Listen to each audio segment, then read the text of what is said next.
Everyone agrees the system is broken. Everyone agrees it needs to be fixed, but cutting injured workers off is the most disgraceful way to fix the workers' comp system that was set up to look after injured workers. The financial burden is being shifted from Treasury to the injured worker. And when you get injured, we don't care. We don't care. That's what the Treasurer is saying. Hundreds have rallied, claiming that the proposed legislation will gut mental health support and put lives at risk. Nurses and midwives are exposed to trauma and moral injury daily. Yet the government is refusing to acknowledge the challenging conditions we work in. An attack on those who are already vulnerable. The government is trying to make it more difficult for people to claim psychological injury, which I suppose will make their statistics look better, but actually isn't going to fix the problem at all. It's just going to end up with more people being injured and without any help. It all boils down to a small sentence in the exposure draft where no damages may be awarded unless the degree of permanent impairment is at least 31% for a psychological injury. You virtually need to be institutionalised to qualify for this.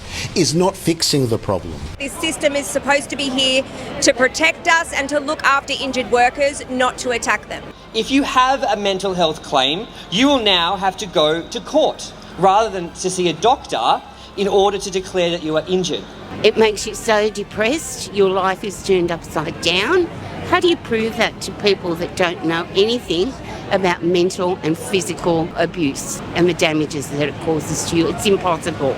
And we know that more than 1 in 3 nurses will be bullied at work and nearly 1 in 6 will experience physical violence at work. I could be one of those nurses one day who will need to be compensated. So we can't allow the New South Wales government to water down workers' compensation. If these reforms go through, people will suicide. You cannot let them push through a bill that takes that whole person impairment higher than it already is, because psychological injury is real injury and we're talking about people's lives. Prevention is the cure, not throwing people on the scrap heap.